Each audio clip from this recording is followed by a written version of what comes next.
What's up, critter researchers? Welcome back.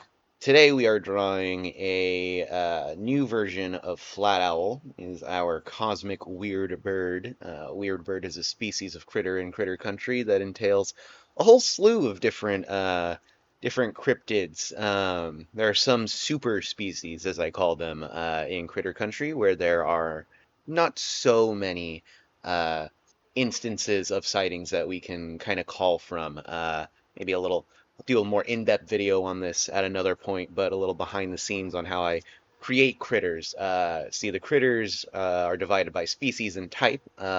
So a lot of that has to do with different sightings and how different sightings will attribute different physical attributes or different like abilities to the same cryptid, I should say, depending on what the cryptid is or what the person who cited it thinks. I think a very the easiest example I think of this is Bigfoot. I class a lot of different critters in Critter Country as Bigfoot, despite the fact that they're based on things that may not necessarily be a Bigfoot, per se. But a Bigfoot is a very specific kind of cryptid that hails from like specifically the Appalachian areas, even some instances in California on the West Coast.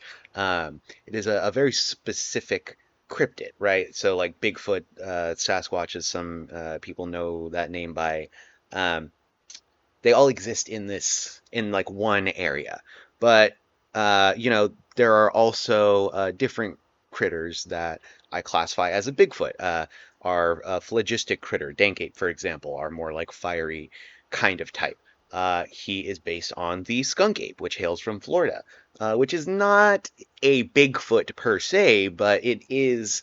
I mean, in all essence, Bigfoot sounds better than Ape Man, right? And I think that was the alternative for something like that. But at the same time, there are so many of those different kinds of like, large humanoid hairy man cryptids, especially here in the United States alone. I think that was kind of that kind of sparked the whole idea. Another really good example is the chupacabra, which is my personal favorite uh, cryptid. I will talk about the Flatwoods Monster in a minute. I know that's who we're drawing here.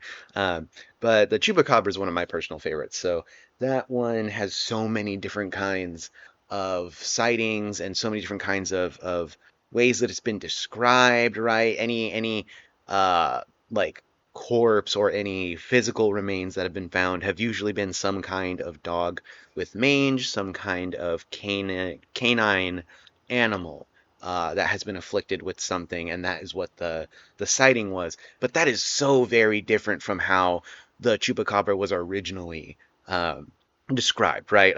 The original sightings of the chupacabra had come out right after the movie Species had been released. So there were so many like references to the chupacabra being this like reptilian kind of spiked alien bug eyes, right? Like very different from what I think people today would think of the chupacabra as being. Like not everyone knows about cryptids, but if you were to go into a crowd and say how many people know about the chupacabra, of the like maybe 5 people of the 40 that raise their hands, um, they will have a very different idea of what that supposed cryptid looks like between all of them.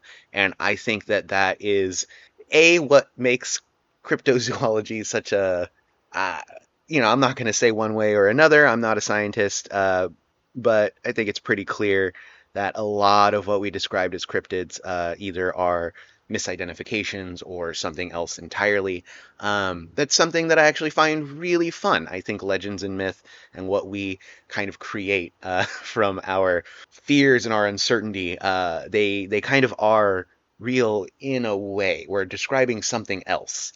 Um, Something was harming cattle during that time. Was it a pack of rabid dogs? Was it a hurtful prank? Who knows? It's really impossible to tell, especially at this point now that the story's become so convoluted.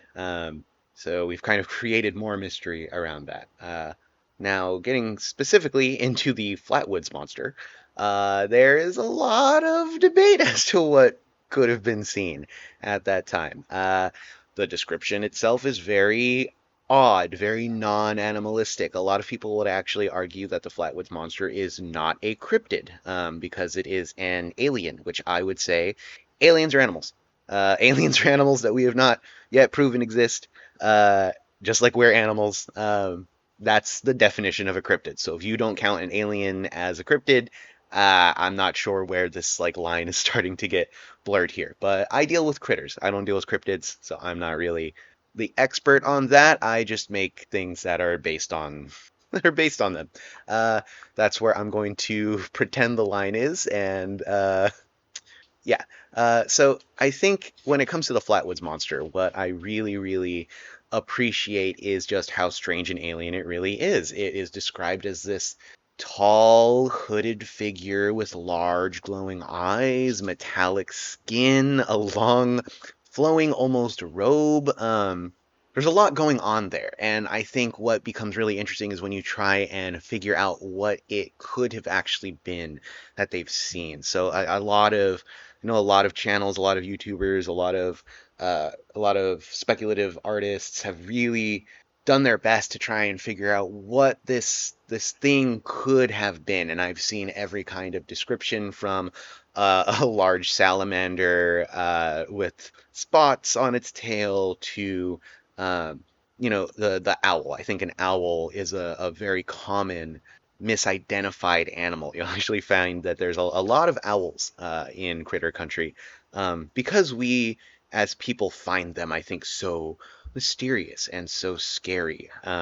They are silent hunters. They act in ways that are strange to us. If you've ever seen a video of baby owls doing that strange head bob thing, go pause this, go take a look. It's truly alien. That's what it is. It's not hard to understand why cryptids exist, at least the sightings of them, especially when we have such a storied history of not really knowing what something is and trying our best to describe it without actually trying to learn about it. That's I think something else. What makes the Flatwoods Monster in particular so interesting is the fact that it is a an alien creature that from the description alone should not exist. 10 feet tall, green skin, glowing yellow eyes, metallic, something covering it.